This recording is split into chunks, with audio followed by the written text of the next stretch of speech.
بسم الله الرحمن الرحيم وَلِلَّهِ عَلَى النَّاسِ حِجُّ الْبَيْتِ مَنِ اسْتَطَاعَ إِلَيْهِ سَبِيلًا وَمَنْ كَفَرَ فَإِنَّ اللَّهَ غَنِيٌّ عَنِ الْعَالَمِينَ۔ اللہ رب العالمین نے اپنے بندوں کے لیے جو دین مقرر فرمایا ہے، دنیا میں رہنے کا جو طریقہ کار مقرر فرمایا، بندوں کی رہنمائی فرمائی جس راستے کی طرف، جس طریقے کی طرف، اسے دین اسلام کہتے ہیں۔ دین اسلام یہ سیدنا آدم علیہ السلام سے لے کر قیامت تک آخری انسان سب کے لیے اگر کوئی دین مقرر ہے اللہ کی طرف سے تو وہ یہی دین ہے۔ اس دین کے علاوہ اللہ کو کوئی دین پسند نہیں ہے۔ اگر کوئی اور دین اپنا لے تو وہ اللہ رب العالمین کے ہاں قابل قبول نہیں ہے۔ اللہ رب العالمین کا ارشاد ہے ان الدین عند اللہ الاسلام، دین اللہ کے نزدیک اسلامی ہے۔ دین اسلام اس کا تعلق کسی شہر کے ساتھ، کسی خانقاہ کے ساتھ، کسی مخصوص شخصیت کے ساتھ نہیں ہے۔ اس کا تعلق صرف اور صرف اللہ رب العالمین کی اطاعت، اللہ رب العالمین کی بندگی، اللہ رب العالمین کے سامنے سر جھکانے کے ساتھ ہے۔ پچھلے خطبوں میں اور عید کے خطبہ میں بھی اس موضوع پر میں نے روشنی ڈالی تھی۔ سیدنا ابراہیم، سیدنا اسماعیل علیہ السلام کا عمل قربانی والا وہ ہے عین اسلام، وہ ہے اسلام کی روح، جس کا اللہ رب العالمین نے سب بندوں سے تقاضا کیا ہے۔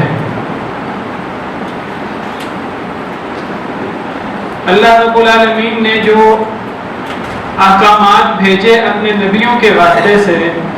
ان احکامات پر عمل کر لینا، خواہ وہ ظاہری کسی کتاب میں آئیں، خواہ وہ نبیوں پر اترنے والی وحی خفی کے اندر آئیں جنہیں سنت کہتے ہیں، حدیث کہتے ہیں، تو اس قرآن و سنت، کتاب و سنت پر عمل کرنا یہی دین اسلام ہے۔ اور جو شخص ذاتی مفادات کے پیچھے لگ کر، دنیا کے پیچھے لگ کر، کسی شخصیت کے پیچھے لگ کر، مخصوص نظریات کے پیچھے لگ کر کتاب و سنت کو چھوڑ دے، وہ اپنے آپ کو مسلمان کہتا پھرے، اپنے آپ کو محمدی کہتا پھرے، جو مرضی اپنا لقب رکھتا پھرے، میں حنیف ہوں، میں محمدی ہوں، میں فلاں ہوں، میں فلاں ہوں، تو یہ باتیں ان کی کوئی حیثیت نہیں ہے۔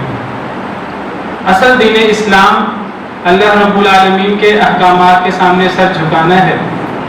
اللہ رب العالمین کا ارشاد ہے وَمَن يَبْتَغِ غَيْرَ الْإِسْلَامِ دِينًا فَلَن يُقْبَلَ مِنْهُ، جو اسلام کے علاوہ کوئی اور دین تلاش کرے اس سے قبول نہیں کیا جائے گا۔ وَهُوَ فِي الْآخِرَةِ مِنَ الْخَاسِرِينَ، اور ایسا شخص آخرت میں خسارہ پانے والوں میں سے ہوگا۔ اس دین اسلام کے کچھ ظاہری اعمال ہیں، اس کا اصل تعلق دل کے ساتھ ہوتا ہے، جس کو ہم ایمان کہتے ہیں۔ اس ایمان کے کچھ ارکان ہیں، 6 ارکان ایمان کے، اور کچھ اس کے ظاہری اعمال ہیں۔ ان اعمال کو اسلام کہتے ہیں، اور اسلام کے ارکان ہیں 5 ارکان، جن کے اندر زبان سے شہادتین کا اقرار کرنا، لا الہ الا اللہ محمد الرسول اللہ کا اقرار کرنا، نماز پڑھنا، زکوٰۃ دینا، روزہ رکھنا، حج کرنا. تو یہ اسلام کے ارکان ہیں، اسلام کے بنیادی ستون ہیں. ان بنیادی ستونوں میں سے ایک ستون حج کے دنوں میں ہم موجود ہیں. حجاج کرام پوری دنیا سے تشریف لے گئے مکہ مکرمہ، بیت اللہ، اللہ کے مہمان بنے، انہوں نے حج کیا. تو ایک رکن، ایک ستون حج ہے، حج بیت اللہ. تمام ارکان کی بہت زیادہ اہمیت ہے. کسی رکن کو چھوڑ دیا جائے تو دین مکمل نہیں ہوتا، انسان مکمل مسلمان نہیں ہوتا. اسی طرح حج کو چھوڑ دیا جائے تب بھی اگر انسان کے پاس استطاعت ہو، انسان استطاعت کے باوجود حج نہ کرے تو پھر وہ یہودی ہو کر مرے، عیسائی ہو کر مرے، اللہ کو اس سے کوئی پرواہ نہیں ہے. وَلِعِيَاذُ بِاللَّهِ. اللہ رب العالمین کا ارشاد ہے وَلِلَّهِ عَلَى النَّاسِ حِجُّ الْبَيْتِ مَنِ اسْتَطَاعَ إِلَيْهِ سَبِيلًا. لوگوں پر اللہ کے لیے بیت اللہ کا حج کرنا ہے بشرطے کہ جو شخص استطاعت رکھے، بیت اللہ تک جا سکے، زیادہ راہ موجود ہو، اتنا مال موجود ہو کہ وہ وہاں تک پہنچ بھی سکے، وہاں سے واپس بھی آ سکے اور وہاں وہ اپنا خرچہ بھی کر سکے. عورت ہے تو اس کے ساتھ محرم بھی ہو، جو بھی شرائط ہیں کتاب و سنت سے جو ثابت ہیں. حج کرنا ضروری ہے. وَمَنْ كَفَرَ فَإِنَّ اللَّهَ غَنِيٌّ عَنِ الْعَالَمِينَ. جو بندہ کفر کرے تو اللہ رب العالمین تمام جہان والوں سے بے نیاز ہے. یعنی اگر کوئی شخص حج نہیں کرتا استطاعت کے باوجود تو وہ انکار کر رہا ہے اللہ کے حکم سے، وہ مسلمان نہیں ہے. کیونکہ اسلام کا مطلب ہے سر جھکا لینا اللہ کے سامنے. ایک بندہ اللہ کے سامنے سر نہیں جھکاتا، اللہ اور اللہ کے رسول کے احکامات کی اس کو کوئی پرواہ نہیں ہے، وہ اپنی دنیا کے اندر لگا ہوا ہے. تو اللہ رب العالمین فرماتے ہیں جو کفر کرے تو کرتا پھرے. اللہ رب العالمین کو ایسے لوگوں کی کوئی ضرورت نہیں ہے. اللہ رب العالمین بے نیاز ہے. ایسے لوگ اسلام کے نام پر دھبا ہیں، داغ ہیں، ان کی موجودگی سے اسلام کو کوئی فائدہ نہیں ہوتا، نقصان ہوتا ہے. اللہ رب العالمین کو، اسلام کو ایسے لوگوں کی کوئی ضرورت نہیں ہے. تو بہرحال وہ خوش نصیب جنہوں نے اس سال حج کیا یا پہلے حج کیا، اللہ نے ان کا حج قبول فرما لیا، وہ بڑے خوش نصیب ہیں کہ ایک فریضہ کم از کم انہوں نے ادا کر لیا. زندگی میں ایک دفعہ حج کر لیا جائے تو یہ حج کا فریضہ پورا ہو جاتا ہے. پھر باقی ارکان اور باقی جو دین کے ستون ہیں ان پر مسلسل عمل کرنا ہوتا ہے. اگر ایک شخص حج نہ کر سکے، حج کرنا آسان کام نہیں ہے، مشکل کام ہے. استطاعت بھی چاہیے، مالی استطاعت بھی کافی نہیں ہے، جسمانی طاقت بھی چاہیے، جوانی، انسان کے پاس طاقت ہو، انسان حج کر سکے. وہ جو حج کے مناسک ہیں وہ آسان نہیں ہیں، وہ مشکل ہیں. جوانوں کے لیے بھی اتنے آسان نہیں ہیں، بوڑھوں کے لیے تو زیادہ مشکل ہیں. لیکن بہرحال جن لوگوں کو اللہ نے شوق دیا ہوتا ہے، جذبہ دیا ہوتا ہے، بوڑھے لوگ بھی، معذور لوگ بھی ہم نے دیکھا ہے، ان کو اللہ نے توفیق دی ہمیں حج کرنے کی، تو وہ بڑے ذوق و شوق سے وہ مناسک ادا کر رہے ہوتے ہیں. بہرحال جو لوگ یہ مناسک ادا نہ کر سکیں، حج کے لیے نہ جا سکیں، مالی استطاعت نہیں ہے یا مالی استطاعت ہے لیکن ان کے پاس طاقت نہیں ہے، صحت نہیں ہے، تو اللہ نے کچھ ایسے اعمال رکھے ہیں کہ جو اعمال انسان سر انجام دے تو وہ یہ تو نہیں کہ اس نے حج کیا ہے اور حج کی ذمہ داری اس کی ختم ہو گئی، لیکن اس کو حج کے برابر ثواب ضرور مل جاتا ہے. اللہ تعالیٰ نے کچھ ایسے اعمال رکھے ہیں جن کا ثواب حج کے برابر رکھا ہے. اگر ایک شخص کے پاس استطاعت ہو اور وہ اعمال کر لے، حج نہ کرے، حج والے اعمال کر لے، تو ہم یہ تو نہیں کہتے کہ اس کا حج ادا ہو جاتا ہے. حج تو حج ادا کرنے سے ہوتا ہے. استطاعت اگر ہو اور انسان حج ادا کرے تو پھر حج ہوتا ہے. اگر حج ادا انسان نہ کر سکے، استطاعت نہیں ہے، اس پر بہرحال حج ضروری بھی نہیں ہے. لیکن کچھ ایسے اعمال اللہ نے ضرور رکھے ہیں جو بڑے آسان ہیں، جو بڑے مختصر ہیں، بڑی تھوڑی محنت ان کے لیے چاہیے، لیکن اللہ رب العالمین نے ہم پر آسانی فرمائی ہے کہ اگر ہم وہ اعمال کریں تو ہم یہ تو نہیں کہ ہمارا حج ہو گیا، لیکن حج کے برابر ثواب ضرور مل جاتا ہے۔ اس کی مثال آپ ایسے سمجھیں جیسے اگر کوئی شخص سورہ اخلاص 3 مرتبہ پڑھ لے تو نبی کریم صلی اللہ علیہ وسلم کی زبان مبارک سے گارنٹی ہے کہ اسے پورا قرآن پڑھنے کا ثواب مل جاتا ہے۔ ہم یہ تو نہیں کہیں گے کہ اس نے گویا کہ پورا قرآن پڑھ لیا ہے، پورا قرآن تو نہیں پڑھا، پورا قرآن پڑھنے کا اپنا ایک مقام ہے، ایک اپنی فضیلت ہے، لیکن پورا قرآن پڑھنے کے برابر جو اجر ہے وہ اسے مل جاتا ہے۔ اسی طرح ایسے اعمال اگر ایک بندہ وہ اعمال کر لے، بڑے مختصر اعمال ہیں، تو ہم یہ تو نہیں کہیں گے کہ وہ حاجی ہو گیا ہے اور اس کا حج کا فریضہ پورا ہو گیا ہے، لیکن حج کتنا بڑا عمل ہے کہ جیسے ایک بندہ اپنی ماں کے پیٹ سے آج باہر آیا ہے تو ایک بندہ جو ہے وہ حج جس کی جزا جنت کے علاوہ کچھ نہیں ہے، کچھ ایسے اعمال ہیں کہ وہ حج کے برابر ان کا درجہ ہے۔ صحابہ کرام رضوان اللہ علیہم اجمعین ایسے اعمال تلاش کرتے تھے۔ صحیح حدیث ہے ابو داؤد کے اندر، علامہ البانی نے اسے صحیح قرار دیا ہے، ایک عورت اپنے شوہر سے جھگڑ رہی ہے کہ مجھے حج کرواؤ۔ شوہر کہتا ہے میرے پاس استطاعت نہیں ہے، میرے پاس طاقت نہیں ہے، سواری نہیں ہے کہ میں تمہیں حج کرواؤں۔ تو وہ عورت کہنے لگی آپ کے پاس ایک اونٹ تو ہے، تو وہ اونٹ جو ہے اس پہ مجھے حج کروا دیں۔ تو وہ شخص کہنے لگا وہ اونٹ تو میں نے جہاد کے لیے رکھا ہوا ہے، وہ تو جہاد کے لیے وقف کیا ہے، میں اس اونٹ کو کیسے استعمال کروں اور کیسے حج کروا دوں۔ تو بہرحال جھگڑا ان کا کافی ہوا، تو وہ عورت کہنے لگی کہ جاؤ نبی کریم صلی اللہ علیہ وسلم سے مسئلہ پوچھ کے آؤ۔ تو نبی صلی اللہ علیہ وسلم کے پاس وہ صحابی آئے اور آ کر سارا مسئلہ بتایا کہ میری بیوی بڑا شوق رکھتی ہے حج کا، وہ مجھ سے جھگڑتی ہے کہ مجھے حج کرواؤ، اور وہ کہتی ہے کہ فلاں اونٹ پہ مجھے حج کرواؤ۔ میں اسے کہتا ہوں میرے پاس اس اونٹ کے علاوہ کوئی اور سواری نہیں ہے، اور وہ اونٹ تو میں نے وقف کیا ہوا ہے جہاد کے لیے۔ تو نبی صلی اللہ علیہ وسلم نے فرمایا کہ اے میرے صحابی، اگر تم اسے اس اونٹ پر حج کروا دیتے تو حج بھی تو اللہ کی راہ میں ہی ایک ایسا عمل ہے جو اللہ کی راہ کے لیے ہے۔ اگر تم نے وہ اونٹ اللہ کی راہ کے لیے رکھا ہوا ہے، فی سبیل اللہ رکھا ہوا ہے، جہاد کے لیے رکھا ہوا ہے، تو حج بھی تو فی سبیل اللہ ایک کام ہے، تو تمہیں اپنی بیوی کو اس اونٹ پر حج کرا دینا چاہیے تھا،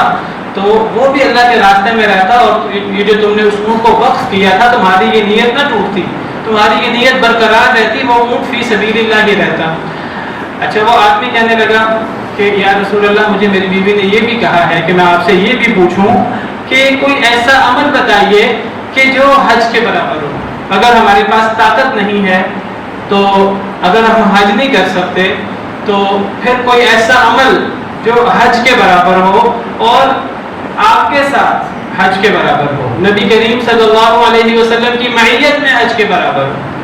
صحابی اپنی بیوی کی طرف سے یہ سوال کرتے ہیں، اس سے صحابہ کرام کا شوق کا پتہ لگتا ہے کہ ان کے اندر ایک جذبہ تھا، ایک شوق تھا کہ جو اللہ نے ہم پر احکامات نافذ کیے ہیں ہم نے ان احکامات کو پورا کرنا ہے، ہمارے پاس طاقت ہے کہ طاقت نہیں ہے،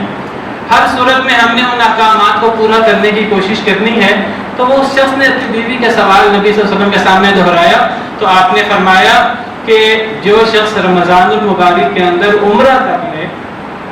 رمضان المبارک کے اندر عمرہ کر لے تو اس کا ثواب ایسے ہے جیسے وہ میرے ساتھ حج کرے۔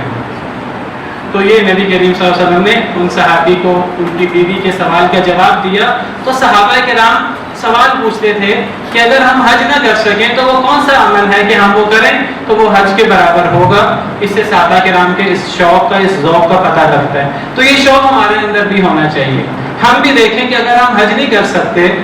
پہلی بات تو یہ حج کرنا چاہیے اگر استطاعت ہے، اگر نہیں کر پا رہے، نہیں کر سک رہے، کر لیے ہے لیکن مزید شوق ہے مزید کریں، لیکن ابھی استطاعت نہیں ہے، حالات نہیں ہے، تو کیوں نہ ہمیں ان اعمال کا پتہ ہو جو اعمال ہم سر انجام دیں تو ہمیں حج کے برابر ثواب مل جائے۔ تو یہ صحابہ کرام کا شوق ہے،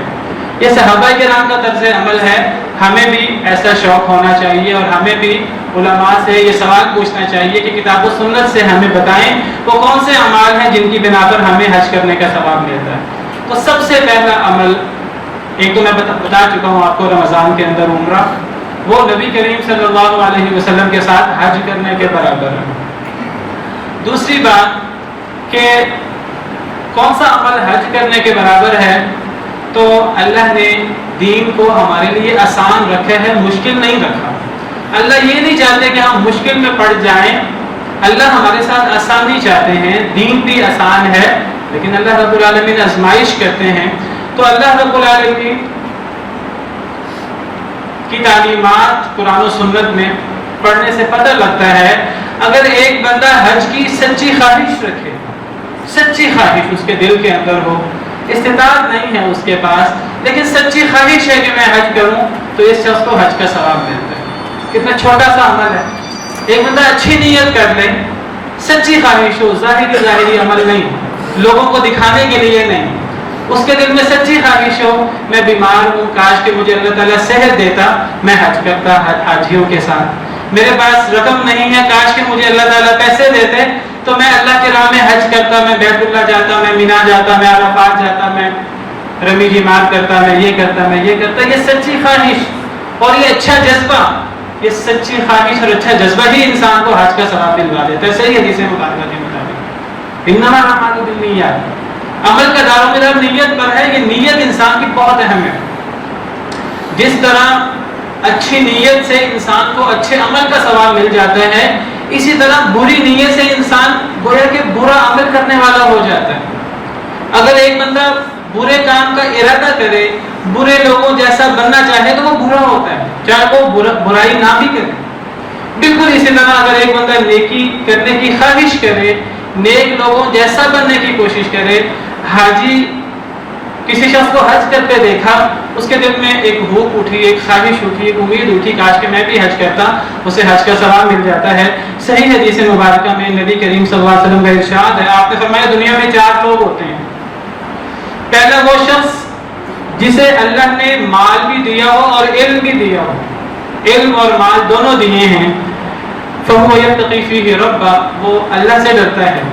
ان میں اللہ کی جو نعمتیں ہیں، مال کی صورت میں ہو، علم کی صورت میں ہو، وہ اللہ سے ڈرتا ہے، وَيَصِلُ فِيهِ رَحِمًا، وہ صلہ رحمی کرتا ہے،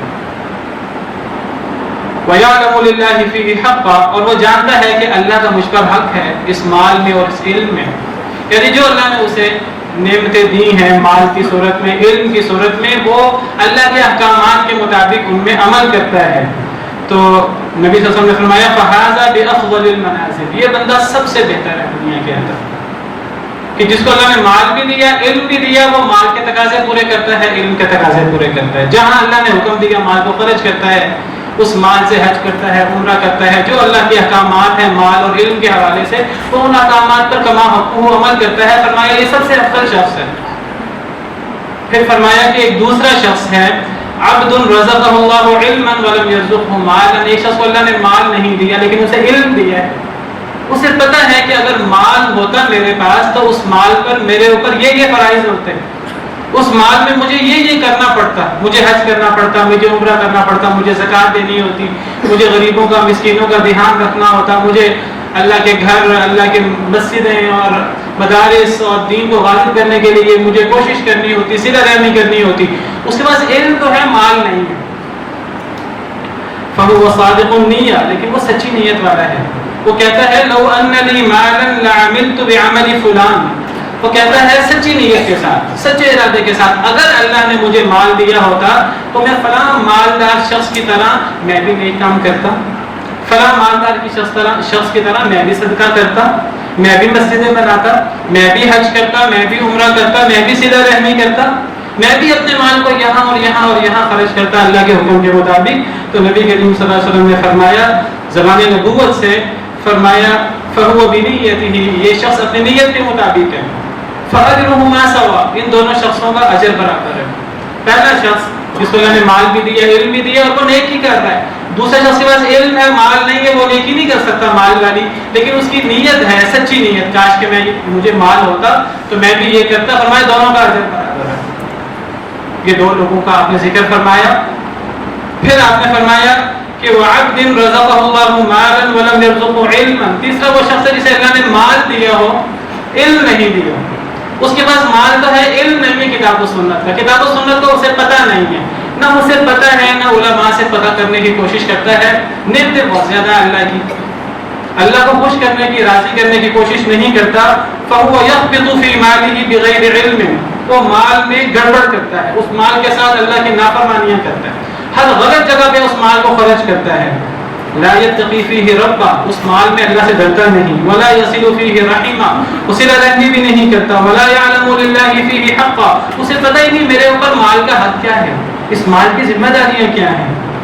فهذا بأخبث المنازل یہ شخص سب سے برا ہے۔ فرمایا کہ چوتھا شخص وعبد لم يرزقه مالا ولا علما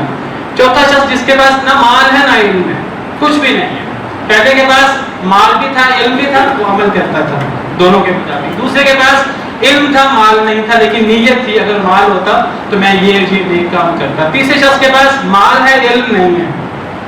وہ اس کو پتہ ہی نہیں میں نے کیا کرنا ہے، وہ غلط کام کرنا ہے، وہ غافل ہے، یہ سب سے برا شخص ہے۔ اور چوتھا شخص ہے جس کے پاس نہ مال ہے نہ علم ہے، کچھ بھی نہیں ہے، کوئی اللہ کی نعمت نہیں ہے، فهو يقول وہ کہتا ہے اس کی نیت کیا ہے، لو ان لي مالا لعملت به فيه بعمل فلان اگر میرے پاس مال ہوتا تو میں فلان شخص کی طرح کرتا، یعنی تیسرے شخص کی طرح میں بھی مال سے خوب عیش اڑاتا، خوب عیش کرتا، خوب میں بھی جو ہے غل غبارہ کرتا، میں فلاں عیش کرتا، میں اونچے اونچے محلات بناتا، میں بینک بیلنس بناتا، دنیا کی ہر خواہش پوری کرتا، اسے بھی نہیں پتا، نہ اس کے پاس علم نہیں ہے اللہ کا ہم سے تقاضا کیا ہے، اس کے پاس مال بھی نہیں ہے، بس اسے یہ پتا میرے پاس مال ہوتا تو میں فلاں شخص کی طرح کرتا۔ فرمایا کہ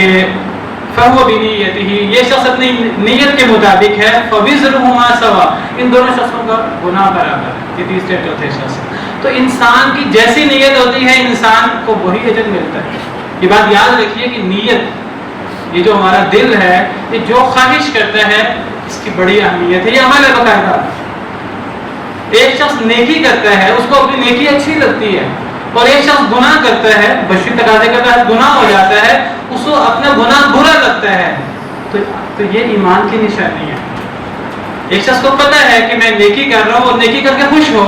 اور اس سے بشری تقاضے کے تحت گناہ ہو جائے تو اسے پتہ ہو کہ میں گناہ کر رہا ہوں، یہ اللہ کو پسند نہیں ہے، میں نے آئندہ یہ کام نہیں کرنا، اس کو اپنا گناہ برا لگے، تو یہ ایمان کی نشانی ہے۔ حدیث مبارکہ ہے من سرته حسنته وساءته خطيئته جس شخص کو اس کی نیکی اچھی لگے اور جس شخص کو اس کا گناہ برا لگے فهو مؤمن وہ مومن ہے۔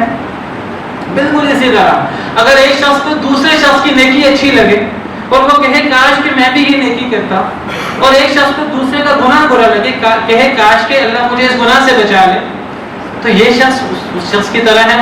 اس کی نیکی کی طرح ہے۔ اور اگر ایک شخص کو دوسرے کی برائی اچھی لگے، دوسروں کا عیش و عشرت کرنا، مال کا اسراف کرنا، تبذیر کرنا، مال کو غلط کاموں میں خرچ کرنا اچھا لگے، اچھی چیزیں اس کو اچھی نہ لگیں، تو یہ شخص برا ہے، چاہے وہ خود یہ کام نہ بھی کرے۔ تو جو شخص حج کی نیت کرتا ہے سچی نیت، تو یہ سچی نیت جو ہے وہ اس حدیث مبارکہ کے مطابق یہ حج کے برابر ہے۔ اسی طرح نمازیں اتنا بڑا عمل ہے، اتنا بڑا عمل ہے کہ اگر ایک انسان سچی نیت کے ساتھ نمازیں پڑھے تو وہ کئی حجوں کا ثواب لے سکتا ہے۔ صحیح حدیث مبارکہ سے پتہ لگتا ہے نماز جو ہے یہ مومن کی معراج ہے، اللہ نے نبی کریم صلی اللہ علیہ وسلم کو معراج کروائی، اتنا بڑا اعزاز دیا اور نماز کا تحفہ دیا معراج کے موقع پر، تو ایک مسلمان کی معراج نماز ہے۔ نماز ایک انسان نیت کے ساتھ پڑھے تو اسے کئی حجوں کا ثواب مل سکتا ہے۔ صحیح حدیث مبارکہ میں ہے نبی کریم صلی اللہ علیہ وسلم نے ارشاد فرمایا من مشى الى صلاة مکتوبۃ فی الجماعہ ایک بندہ باجماعت کرنے کے لیے مسجد آتا ہے، ایک بندہ باجماعت نماز ادا کرنے کے لیے مسجد آتا ہے اور اس کی نیت یہ ہے کہ میں فرض نماز ادا کروں، من مشى الى صلاة مکتوبہ فرض نماز ادا کرنے کے لیے مسجد آتا ہے، فہی کحجۃ اس کا یہ ایک عمل ایک نماز کے لیے مسجد میں آنا فرض نماز کے لیے حج کے برابر عمل ہے۔ صحیح حدیث مبارک ہے۔ فرمایا ومن مشى الى صلاة تطوع جو بندہ ایک نفل نماز پڑھنے کے لیے مسجد میں آتا ہے، نفل نماز پڑھنے کے لیے، فہی کعمرۃ تامۃ تو اس کا یہ عمل مکمل عمرہ کے برابر ہے۔ فرض نماز کے لیے مسجد میں آنا حج کے برابر اور نفل نماز کے لیے مسجد میں آنا عمرہ کے برابر. صحیح حدیث مبارکہ ہے, علامہ البانی نے صحیح قرار دیا ہے. اور یہ اجر خاص طور پہ کب ملے گا؟ جب کوئی شخص وضو کر کے مسجد آئے, گھر میں وضو کرے اور گھر میں وضو کر کے مسجد میں آئے. یہ جو حدیث آپ کے سامنے بیان کی ہے اس میں تو گھر میں وضو کرنے کی شرط نہیں ہے, لیکن اسی سے ملتی جلتی حدیث میں گھر میں وضو کرنے کی بھی شرط ہے. دوسری حدیث میں آتا ہے, ابو داؤد کی حدیث ہے, من خرج من بیتہ مطہرا متطہرا, جو بندہ اپنے گھر سے باوضو ہو کر نکلے الی صلاۃ مکتوبۃ, ایک فرض نماز کے لیے, فاجرہ کاجر الحاج المحرم, تو اس کا اجر ایک حاجی کے اجر کے برابر ہے جو احرام پہن کر حج کے لیے نکلتا ہے.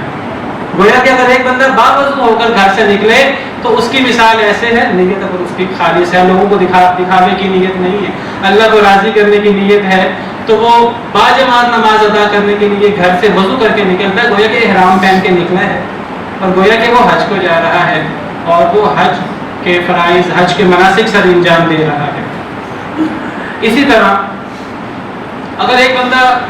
فجر کی نماز مسجد میں ادا کرے, باجماعت ادا کرے, کئی دفعہ یہ حدیث مبارکہ اس منبر سے بیان ہو چکی ہے, صحیح حدیث ہے, اگر ایک بندہ فجر کی نماز مسجد میں ادا کرے باجماعت نماز, پھر وہ مسجد میں بیٹھا رہے, پھر وہ اپنی جگہ بیٹھا رہے, وہ کسی دنیاوی کام میں مشغول نہ ہو اور وہ اللہ کا ذکر کرتا رہے, دعائیں کرتا رہے, قرآن پاک پڑھتا رہے, آدھا گھنٹہ پونا گھنٹہ. فجر کی نماز کے بعد سورج طلوع ہونے میں کتنا وقت ہوتا ہے؟ آدھا پونا گھنٹہ ہوتا ہے. فجر کی نماز اگر آپ پڑھ لیں تو تقریباً 45 منٹ 50 منٹ زیادہ سے زیادہ سورج طلوع ہونے کے لیے ہوتے ہیں. سورج طلوع ہونے تک وہ ذکر و اذکار کرتا رہے, دعائیں کرتا رہے, قرآن کریم پڑھتا رہے, اللہ کو یاد کرتا رہے, پھر وہ سورج نکلنے پر 2 رکعتیں ادا کرے صحیح حدیث مبارکہ کے مطابق, تو اسے مکمل حج اور عمرے کا ثواب ملتا ہے. مکمل حج اور عمرے کا نبی کریم صلی اللہ علیہ وسلم نے اللہ کی طرف سے ہمیں یہ خبر بتائی ہے, اور آپ کی ہر بتائی کو, اور یہ اس کی سند نبی صلی اللہ علیہ وسلم تک صحیح ہے,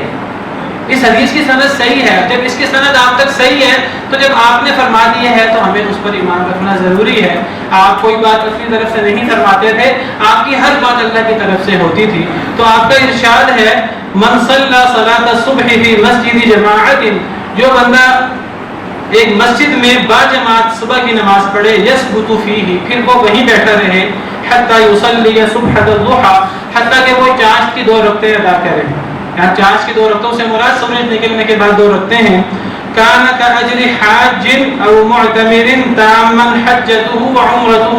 اسے حاجی اور عمرہ کرنے والے کا ثواب ملتا ہے, وہ حاجی اور عمرہ کرنے والا جس کا حج اور عمرہ مکمل ہو, جس کے حج اور عمرے میں کوئی کمی نہ ہو. تو یہ عمل بھی حج کے برابر ہے. اسی طرح اگر ایک بندہ مسجد میں آتا ہے اور مسجد میں آ کر درس و تدریس میں شریک رہتا ہے, مسجد کے اندر واعظ ہوتا ہے, اللہ کی طرف لوگوں کو بلایا جا رہا ہے, لوگوں کو دین کی باتیں سکھائی جا رہی ہیں, جن میں سے ایک جمعہ بھی ہے اور دیگر بھی مسجدوں کے اندر بیان ہوتے ہیں, مسجدوں کے اندر دین سیکھنے کے پروگرام ہوتے ہیں. ایک بندہ مسجد کے اندر کسی ایسے پروگرام میں شریک ہونے کے لیے گھر سے نکلے تو اسے بھی حج کا ثواب ملتا ہے. حدیث مبارکہ ہے, من غدا الی المسجد, جو بندہ مسجد کی طرف نکلے, لا یرید الا ان یتعلم خیرا او یعلمہ او یعلمہ, اس کا کوئی اور مقصد نہیں ہے مگر یہی مقصد ہے, یا تو وہ خیر سیکھے یا وہ خیر سکھائے. 2 ہی اس کی نیتیں ہیں, یا وہ دوسروں کو خیر سکھائے یا وہ خود خیر سیکھے. فرمایا کہ کان لہ کاجر حاج تاما حجتہ, اس کو ایک حاجی کے برابر اجر ملتا ہے جس کا حج مکمل ہو. تو مسجد میں نیک کام کے لیے آنا, مسجد میں جمعہ پڑھنے کے لیے آنا, مسجد میں دیگر تعلیم و تعلم کے لیے آنا, دین سکھانے کے لیے آنا یا دین سیکھنے کے لیے آنا, کسی ذکر کی مجلس میں آنا, ایسے ذکر کی مجلس جو مسنون ذکر ہے, تو نیک کام کے لیے مسجد میں آنا دین سیکھنے یا سکھانے کے لیے, تو یہ عمل بھی حج کرنے کے برابر ہے. اسی طرح جو بندہ نماز کے بعد بیٹھا رہے اپنی جگہ پر. ایک تو فجر کی نماز کے بعد ہے, ایک ہر نماز کے بعد. اگر ایک بندہ نماز کے بعد اپنی جگہ پر بیٹھا رہے اور اپنی جگہ پر بیٹھ کر اللہ کا ذکر کرے, 33 دفعہ سبحان اللہ, 33 دفعہ الحمدللہ, 33 دفعہ اللہ اکبر پڑھے, تو یہ عمل صرف حج کے برابر نہیں ہے, یہ عمل حج کے برابر بھی ہے, یہ عمل عمرہ کرنے کے برابر بھی ہے, یہ عمل جہاد کرنے کے برابر بھی ہے. اس کے بہت فضائل ہیں. صحیح حدیث مبارکہ کے مطابق ایک دفعہ نبی کریم صلی اللہ علیہ وسلم کی خدمت میں بعض غریب صحابہ کرام آگے عرض کرنے لگے, یا رسول اللہ, اللہ نے لوگوں کو مال دیا ہے, لوگ ایسے کام بھی کرتے ہیں جو مال کے علاوہ نیکیاں ہو جاتی ہیں, وہ لوگ وہ نیکیاں بھی کر لیتے ہیں, نماز روزہ بھی کر لیتے ہیں, اور وہ لوگ چونکہ اللہ نے ان کو مال دیا ہے وہ نیکیاں بھی کر لیتے ہیں جو صرف مال کی وجہ سے ہوتی ہیں. جہاد بھی کرتے ہیں, ان کے پاس مال ہے جس کی وجہ سے وہ جہاد کی تیاری کر لیتے ہیں, وہ جہاد کے لیے سواری خرید لیتے ہیں, وہ دیگر تیاری کر لیتے ہیں. ان کو اللہ نے مال دیا ہے, وہ مال سے عمرہ کر لیتے ہیں. انہیں اللہ نے مال دیا ہے, وہ اس مال سے حج کرتے ہیں. ہمارے پاس مال نہیں ہے, ہم جہاد کرنا چاہتے ہیں لیکن جہاد کی تیاری نہیں کر سکتے, ہم عمرہ کرنا چاہتے ہیں, ہم عمرہ نہیں کر سکتے, ہم حج کرنا چاہتے ہیں, ہم حج نہیں کر سکتے. تو اے اللہ کے رسول, ان مالداروں پر تو اللہ کا بڑا فضل ہے. تو نبی کریم صلی اللہ علیہ وسلم فرمانے لگے, الا احدثکم ان اخذتم ادرکتم من سبقکم, کیا میں تمہیں کسی ایسے عمل کی خبر نہ دوں, اگر تم وہ عمل کرو, ادرکتم من سبقکم, تم سے پچھلے جتنے لوگ تھے ان سے زیادہ تم اجر پاؤ گے. ولم یدرککم احد بعدکم, اور اگر تمہارے بعد آنے والے جتنے لوگ ہیں وہ تمہارے برابر اجر کو نہیں پہنچ سکیں گے اگر وہ یہ عمل نہ کریں. میں تمہیں ایک عمل بتاتا ہوں, اگر وہ عمل تم کرو تو تم پچھلے تمام لوگوں سے افضل ہو جاؤ گے, اور تم اگلے تمام لوگوں سے بھی افضل ہو جاؤ گے اگر وہ یہ عمل نہ کریں تو. وَكُنْتُمْ خَيْرَ مَنْ أَنْتُمْ بَيْنَ ظَهْرَانَيْهِ, تم اپنے درمیان لوگوں میں سے بھی سب سے افضل ہو جاؤ گے. صحابہ کرام نے عرض کیا کہ وہ عمل کیا ہے, تو آپ نے فرمایا تسبحون وتحمدون وتکبرون خلف كل صلاة 33, تم ہر نماز کے بعد 33 دفعہ سبحان اللہ پڑھ لو, 33 دفعہ الحمدللہ پڑھ لو, 33 دفعہ اللہ اکبر پڑھ لو. اب صحابہ کرام کا جو سوال تھا وہ سوال یہ تھا کہ ہمارے پاس مال نہیں ہے, ہم عام اعمال کر سکتے ہیں جو مال کے بغیر ہوتے ہیں, ہم مال والے اعمال نہیں کر سکتے, ہم باقاعدہ ذکر ہے. انہوں نے کہا ہم جہاد نہیں کر سکتے, ہم عمرہ نہیں کر سکتے, ہم حج نہیں کر سکتے. تو نبی صلی اللہ علیہ وسلم نے فرمایا کہ تم اگر یہ عمل کرو گے تو تم اپنے درمیان سب لوگوں سے افضل ہو جاؤ گے, مالداروں سے بھی افضل ہو جاؤ گے, جو جہاد کرتے ہیں, جو عمرہ کرتے ہیں, جو حج کرتے ہیں, تم ان کے برابر کیا ان سے افضل ہو جاؤ گے, اپنے سے سابقہ تمام لوگوں سے افضل ہو جاؤ گے, اپنے سے بعد آنے والے تمام لوگوں سے افضل ہو جاؤ گے اگر یہ عمل صرف تم کرو باقی لوگ نہ کریں تو. اور وہ عمل کیا ہے کہ 33 دفعہ سبحان اللہ پڑھنا, 33 دفعہ الحمدللہ پڑھنا, 33 مرتبہ اللہ اکبر پڑھنا.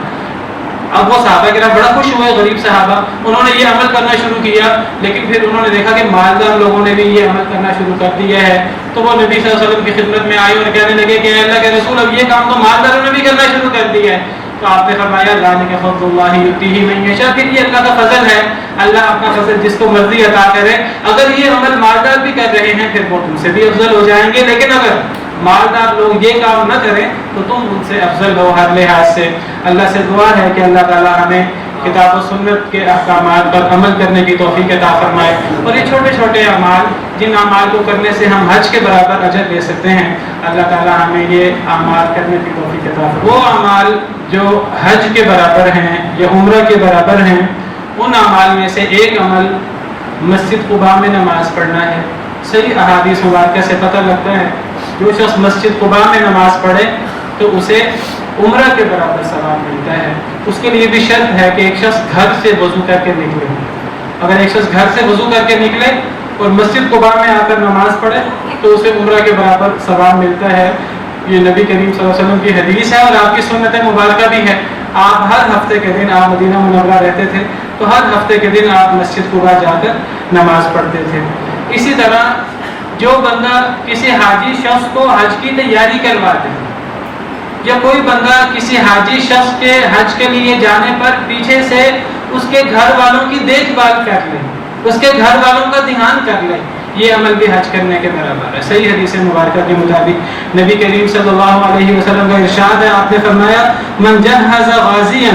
او جہز حاجا او خلفه فی اہلہ